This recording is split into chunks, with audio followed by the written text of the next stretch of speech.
That morning, I stopped at a gas station on Mercer Avenue after finishing a brutal overnight consulting shift. I looked exhausted, smelled like coffee, and only bought the ticket because the cashier joked that my face looked cursed by bad luck.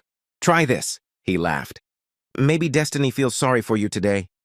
His name was Reuben Alcott, a Jamaican immigrant in his 60s, who always spoke like every sentence, carried hidden wisdom. I almost refused the ticket because I rarely gambled.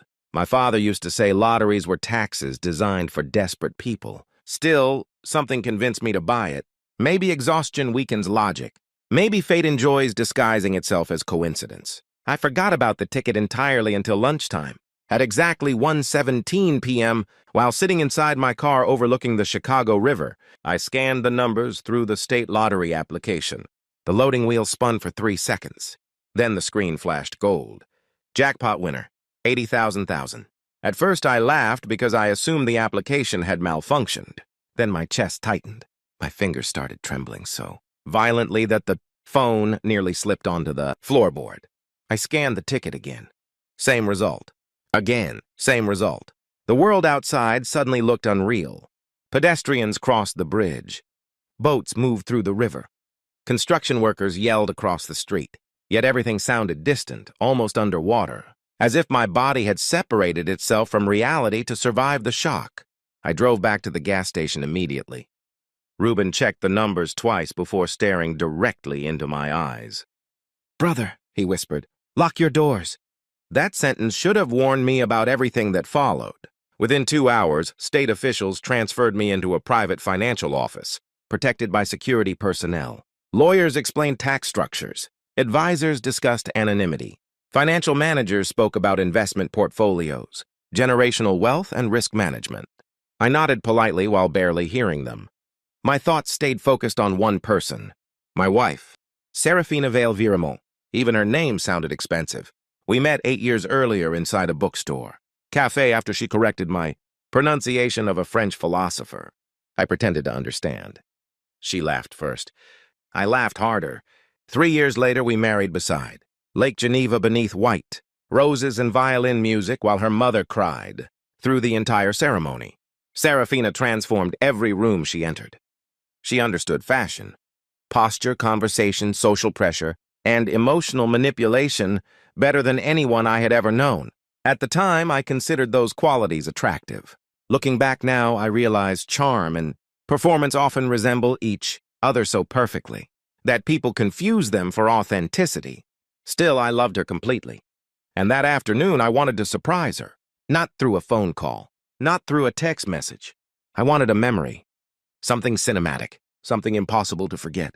After leaving the financial office, I visited Maison Laurent, one of the most expensive luxury boutiques in Chicago. 6 months earlier, Seraphina had paused outside that exact store and stared through the window at a limited Louis Vuitton collection bag. "You know," she whispered back then, "some women would cry over this." I remembered her exact tone, soft, dreamy, hungry, so I bought the bag immediately. The saleswoman wrapped it carefully in gold tissue paper before asking if there was a special occasion. "My wife deserves the world," I answered. She smiled politely.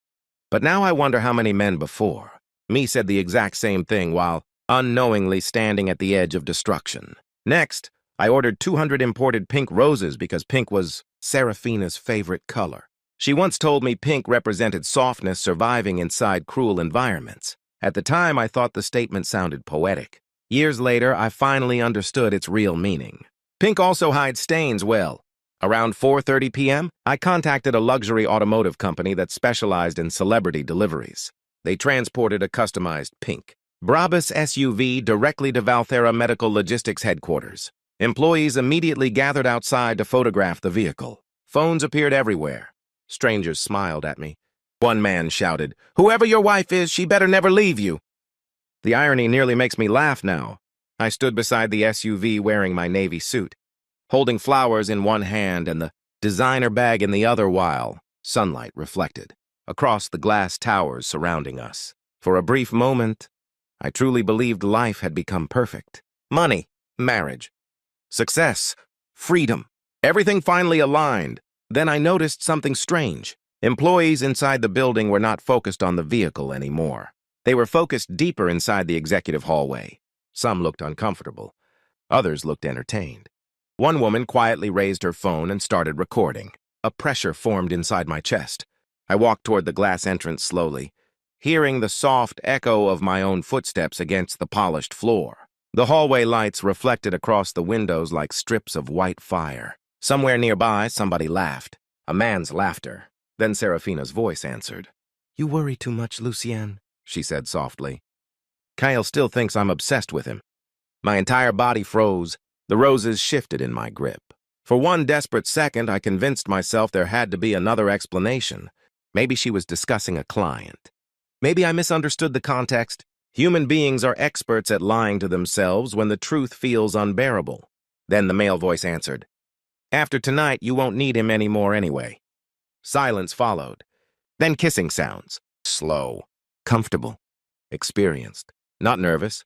Not guilty. Comfortable.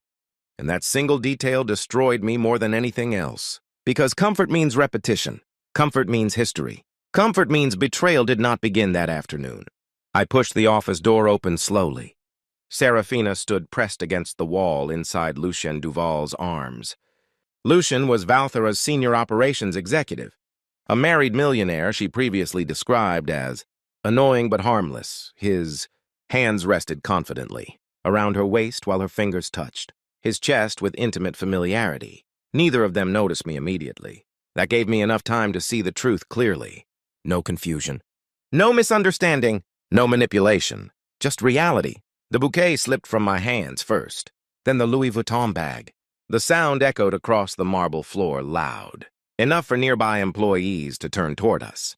Seraphina looked up instantly. I will never forget her expression. Not sadness, not regret. Fear, pure fear. The fear of someone whose performance collapsed before the audience disappeared. Lucien turned around next, releasing her waist immediately. His confidence vanished so fast it almost looked pathetic. "Kael," Seraphina whispered, stepping forward carefully. "This is not what you think." Interesting sentence. Nobody lies faster. Nobody lies faster than a person caught before they finish preparing the story. Seraphina took another careful step toward me while Lucien remained frozen beside the office wall, adjusting his suit jacket like fabric could somehow restore his dignity. Around us, employees pretended to work while secretly recording, everything through glass, reflections and partially lowered phones. Outside the building, the crowd near the pink Brabus SUV had grown larger. Some people pressed themselves against the windows trying to understand what was happening inside. Meanwhile, my entire marriage collapsed in complete silence. I stared at Seraphina without blinking.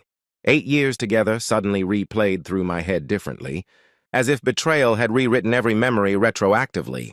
Conversations I once ignored now sounded suspicious. Late business meetings, girls' trips, private phone calls she always took on balconies. Tiny details became evidence once the illusion disappeared. "Kael," she whispered again, "please let me explain." Interesting word. Explain. Human beings use explanations when they believe reality sounds too ugly to survive by itself. Lucien finally cleared his throat and stepped forward with artificial confidence. "This situation looks inappropriate, but I think we should discuss this privately." I almost laughed. The arrogance fascinated me. He had been sleeping with another man's wife while standing inside the office funded by employees who respected him, yet he still spoke like an executive controlling a meeting agenda. I looked directly at him for the first time. Lucien Duvall was the type of man magazines described as powerful, expensive haircut, tailored navy suit, perfect posture, controlled voice. Men like Lucien survive by understanding appearances better than morality. They know confidence intimidates people long enough to avoid consequences, but confidence disappears quickly once shame enters the room. "You should move your hand away from her," I said quietly. Lucien immediately released Seraphina's waist. That detail mattered. Strong men challenge other men. Cowards calculate risks. And Lucien had already realized the situation was becoming dangerous socially, financially, and publicly. Seraphina suddenly grabbed my wrist. "Please," she whispered desperately. "You're misunderstanding this." Another fascinating sentence, because no honest person says you're misunderstanding while standing inches away from another man's mouth. I slowly looked down at her hand, touching me. Then I removed it carefully. That movement hurt her more than shouting ever could.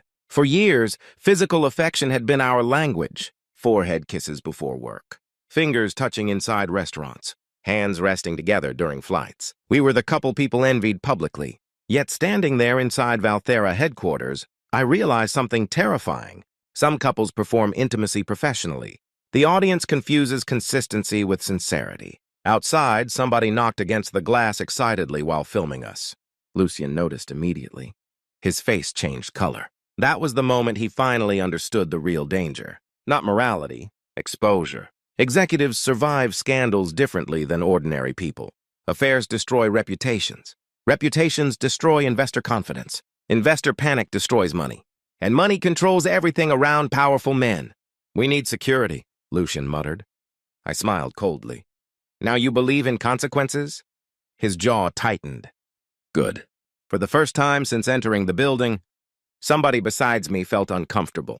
Seraphina looked between us rapidly, like her brain was trying to calculate which version of reality still offered survival. People often misunderstand manipulation. Manipulators are not always evil geniuses. Most are simply adaptive. They change emotions depending on circumstances. Victim when cornered, romantic when needed, cruel when safe. Seraphina possessed that talent naturally. Tears suddenly formed in her eyes. Perfect timing. If you would just listen... Did you love him? I interrupted calmly. The question shocked her. Because emotional people expect screaming. Silence terrifies them more. Lucien looked toward the hallway nervously. Employees had completely stopped pretending to work. Several stood openly watching now. One woman covered her mouth dramatically, while another continued recording, without shame. Corporate buildings are strange ecosystems. People act professional until real human disaster appears. Then everybody becomes an audience. Kael, Seraphina whispered, please don't do this here. That sentence confirmed everything. Not denial. Not outrage. Damage control. I glanced toward the floor where the roses and Louis Vuitton bag rested beside. Scattered petals. The sight almost made me sick. 30 minutes earlier, those gifts represented love. Now they looked embarrassing. Expensive evidence of stupidity. A security guard finally approached from the lobby. Young. Nervous. Confused. Sir, he said carefully, is everything all right here? Before anyone answered, a woman outside shouted loudly enough for everybody inside to hear. He bought her the pink truck. The crowd reacted immediately. Phones lifted higher. People started filming the Brabus SUV, again before turning their cameras back toward us. Lucien's face hardened. He finally understood how catastrophic this looked publicly. Millionaire executive caught with employee's wife moments. Before she receives luxury gifts outside corporate headquarters. Disaster.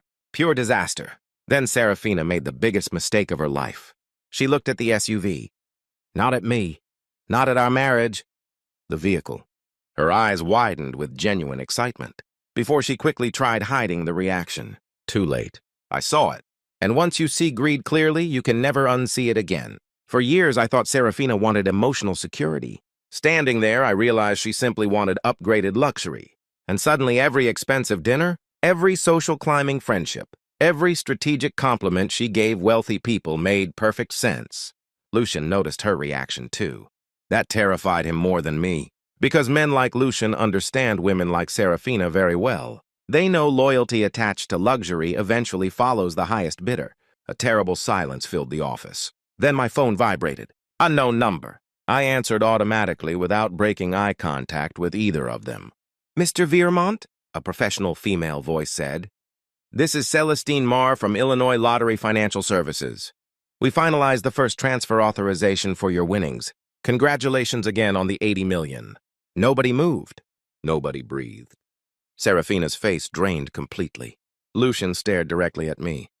The employees nearby looked ready to explode, and suddenly I understood something important. The affair hurt. But the timing transformed betrayal into humiliation, because fate had allowed them to reveal themselves before touching a single dollar. And honestly, that might have saved my life. I ended the call slowly while the office remained silent. Even the crowd outside seemed quieter now, as if $80 million had changed the air around us. Seraphina looked at me differently after hearing the number. Not lovingly, Not regretfully. Strategically. That expression hurt more than the cheating itself because it confirmed deepest fear. She was already recalculating. Some people process heartbreak emotionally. Others process opportunity mathematically. And wife had always been exceptional with numbers. Lucien stepped away from her. Before the phone call, he believed he controlled the situation.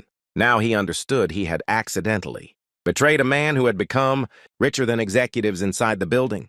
Okay, Lucien Duvall spent his entire adult life mastering rooms. You could see it in the way he stood, the way he measured silence before speaking, the way people unconsciously shifted their posture when he entered conversations. Men like Lucien survive because they understand social gravity. Confidence pulls weaker personalities toward them naturally. But standing inside that executive hallway, watching him slowly realize I had just become worth $80 million, I witnessed something rare. His confidence cracked. Not publicly, not dramatically. Subtle cracks, tiny fractures around the eyes, longer pauses between breaths, a delayed response time. Powerful people panic quietly. Seraphina noticed it too, and suddenly her body language changed completely. That was the moment I truly understood her. Before the lottery phone call, she stood close to Lucien instinctively.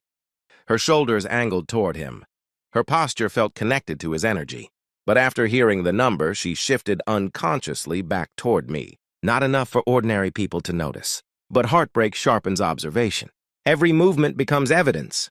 Kael, she whispered carefully, can we please go home and talk privately? Home. Interesting choice of word. Because 20 minutes earlier, she was pressed against another man. Inside a corporate office without worrying about privacy at all. I stared at her silently. Outside the building, the crowd kept growing around the pink Brabus SUV. Somebody had apparently posted the scene online because random pedestrians now stopped specifically to record videos. Through the glass entrance, Chicago moves quickly when drama appears beside wealth. The security guard looked overwhelmed. Employees pretended not to stare while staring directly at us. Lucien finally adjusted his cufflinks and attempted regaining authority. I think everybody here is emotionally overwhelmed, he announced calmly. This conversation should continue elsewhere. Nobody moved. Nobody obeyed. Because authority only works when people still respect you, and respect disappears instantly once hypocrisy becomes public. A woman near the accounting offices suddenly muttered, "Oh my God," while looking at her phone screen. Seconds later, several employees checked their own devices simultaneously. Then I heard it. My own voice, echoing from somebody's phone speaker. The video had already spread online. The flowers falling, Seraphina panicking, the lottery phone call, everything. Lucien closed his eyes briefly. He understood modern humiliation perfectly. Scandals no longer stay inside buildings. They become content. I slowly bent down and picked up the Louis Vuitton bag from the marble floor. The roses remained scattered beside my shoes like evidence from a crime scene. Seraphina watched me carefully, probably hoping the gesture meant reconciliation. Instead, I walked directly toward Lucien. The hallway became completely silent. Even the elevators sounded louder. Lucien straightened instinctively as I stopped inches away from him. Up close, he smelled like expensive cologne and stress. Then I handed him the bag. Confusion crossed his face. "What is this?" he asked cautiously. I smiled without warmth. "Since you were enjoying my wife already," I said quietly, "you might as well finance her too." Several employees gasped immediately. Seraphina looked horrified. Lucien didn't touch the bag. Good decision, because accepting luxury gifts from another man during an affair might have become the most humiliating photograph of his career. "You're angry," Seraphina whispered desperately. "You're saying things you don't mean." That sentence almost made me laugh. People love calling honesty anger once truth becomes uncomfortable. I looked directly at her wedding ring. Platinum. Oval diamond, custom designed in Geneva. I spent 8 months saving for it before proposing beside Lake Michigan during winter snowfall. At the time, I believed sacrifice strengthened love. Now I realize sacrifice only impresses people capable of appreciating loyalty. Seraphina slowly removed the ring from her finger. Not dramatically, carefully, as if she feared sudden movements might destroy whatever chance still existed. Then she held it toward me. Employees nearby looked completely frozen now. The hallway no longer felt like an office. It felt like theater. Real pain always attracts audiences, because people secretly compare other tragedies to their own lives. "I made mistakes," Seraphina whispered, "but I love you." There it was. The oldest emergency sentence in human history. I love you. Fascinating phrase. People use it before betrayal, during betrayal, after betrayal. Some even use it while destroying someone completely. I stared at the ring in her hand without touching it. Then I asked the question that truly mattered. "When were you going to tell me?" Silence. Her eyes shifted away instantly, and that hesitation answered everything. Because honest people answer painful questions immediately. Liars search for safe versions first. Lucien suddenly interrupted. "Kael, this situation became emotional long before today. Nobody intended to hurt you." I looked at him slowly. Nobody intended to hurt me? He swallowed visibly but continued anyway. "You and Seraphina were already struggling." That statement shocked me, not because it was true, but because they discussed my marriage, together deeply enough for him to weaponize private information. That realization hurt differently. Affairs are terrible. Shared intimacy is worse. Somewhere outside, police sirens echoed faintly through downtown traffic while reporters began arriving near the SUV. Apparently, local social media pages had already reposted clips from inside the building. The internet transforms humiliation into entertainment faster than human beings. Emotionally processed trauma. A young intern accidentally dropped her coffee while staring at us. Nobody reacted. Everybody remained focused on the disaster unfolding inside the executive hallway. Then Seraphina made another mistake. She touched my chest softly, not romantically, strategically. "You know me," she whispered. "You know my heart." Wrong. That was the entire problem. I thought I knew her. But the woman standing before me looked unfamiliar now, almost professionally manufactured. Her tears appeared beautiful instead of messy. Her voice remained controlled despite panic. Even heartbreak itself seemed curated carefully for maximum sympathy. Suddenly, I remembered something my grandfather once told me as a child. Never trust people who stay elegant while destroying others. At the time, I thought he sounded bitter. Now I finally understood. Real guilt disorganizes people. Real shame breaks composure. But Seraphina still looked beautiful, even during collapse, especially during collapse. That terrified me, because it meant manipulation had become instinctive for her. I stepped backwards slowly, creating distance between us for the first time since our wedding day. The movement destroyed her emotionally more than screaming ever could. "Kael," she whispered, voice trembling now, "please don't leave like this." I looked around the hallway one final time. The employees, the phones, the scattered flowers, Lucien standing silently beside the office wall, the woman I once planned to build children, and memories with staring at me like survival depended on my next sentence. Then I finally understood something important. Winning $80 million did not ruin my marriage. It saved me from spending the rest of my life funding a performance disguised as love. And honestly, that realization felt more valuable than the money itself. I removed my wedding ring slowly. The metal felt strangely cold against my skin. Seraphina's breathing became uneven immediately, because deep down, manipulators always know the exact second control disappears forever. Then I placed the ring gently inside the Louis Vuitton bag still hanging from Lucien's frozen hand, and walked away without looking back once. Outside, cameras flashed everywhere. But for the first time all day, I no longer cared who was watching anymore. The strange thing about public humiliation is that it follows you home before you arrive there yourself. By the time I reached my penthouse overlooking the Chicago River, clips from Valthera Medical Logistics had already spread across social media pages, gossip accounts, corporate forums, and local news channels. Somebody added dramatic music behind the footage of the flowers falling. Another account zoomed into Seraphina's, faced the exact moment the lottery phone call revealed. The $80 million. Millions of strangers suddenly had opinions about my marriage. Some supported me, some mocked me. Others treated my pain like entertainment designed for their evening commute. That is the modern world. Human suffering becomes content faster than healing becomes possible. I poured myself a glass of water inside the kitchen but never drank it. My hands still trembled slightly from adrenaline and emotional shock. Outside the windows, Chicago glowed beneath the darkening sky like a machine powered entirely by ambition and loneliness. For years, Seraphina loved this view. Cities are honest, she once told me while standing barefoot beside the glass. Everybody admits they want more. At the time, I considered that statement intelligent. Now I understood it differently. Ambition without morality eventually consumes everything around it. My phone vibrated continuously across the marble counter. Friends, co-workers, unknown numbers, journalists. I ignored all of them. Then another notification appeared. Seraphina. 3 words only. Please come home. Interesting sentence. Not please forgive me. Not please let me explain. Home. Because people facing collapse instinctively search for familiar territory. Manipulators especially depend on environments where emotional habits still exist. She understood the penthouse contained memories.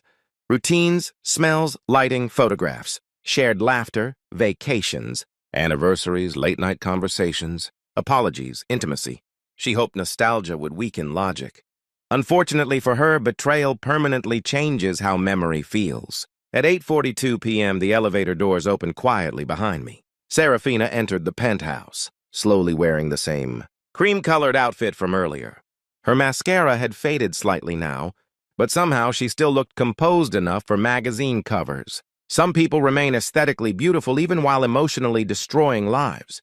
She stopped near the kitchen island. For several seconds, neither of us spoke. Then she finally whispered, "You blocked my number." I nodded once.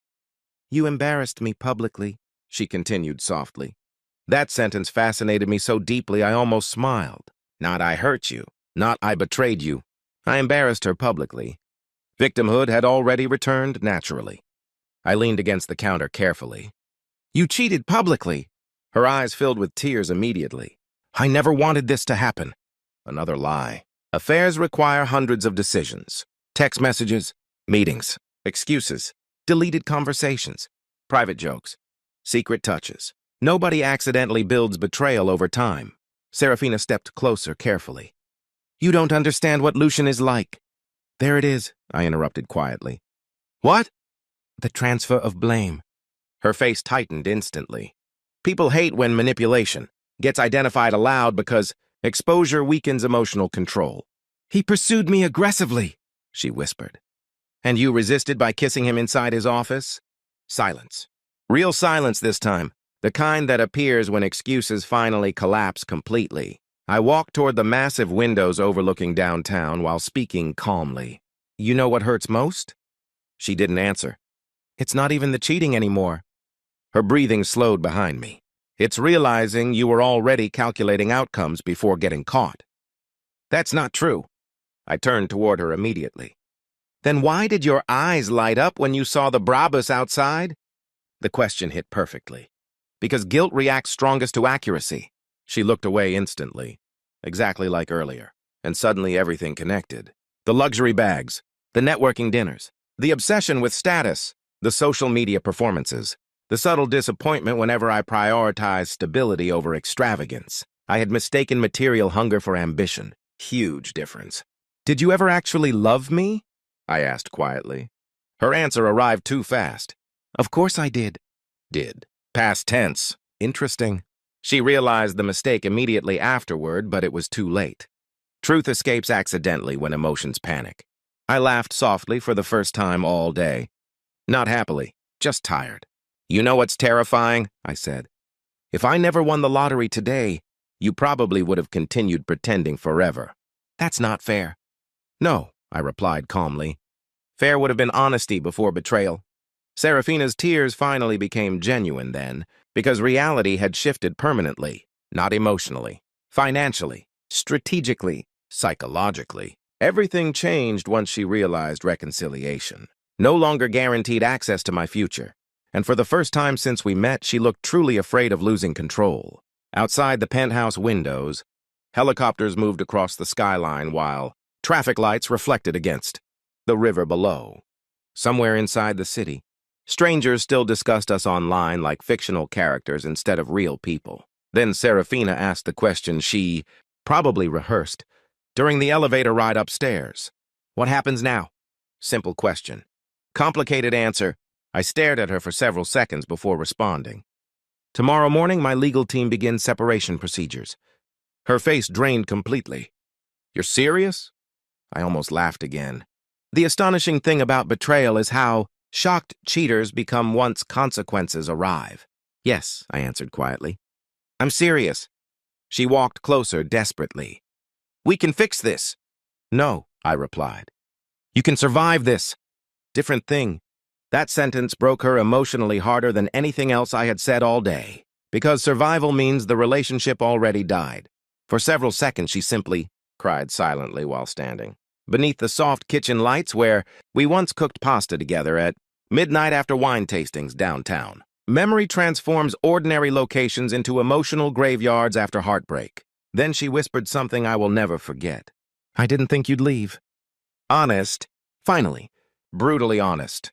Not because she regretted betrayal, because she miscalculated tolerance.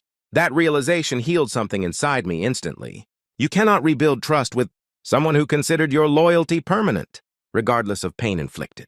I walked toward the hallway closet and removed a small, black velvet box from the top shelf. Inside rested the second surprise I planned giving her that afternoon, a pair of diamond earrings custom designed in Monaco. Seraphina stared at them silently. Then at me. Then back at the jewelry. I placed the box gently on the counter between us. For a few hours today, I said calmly, I truly believe making you happy was the greatest moment of my life. Her tears fell harder immediately.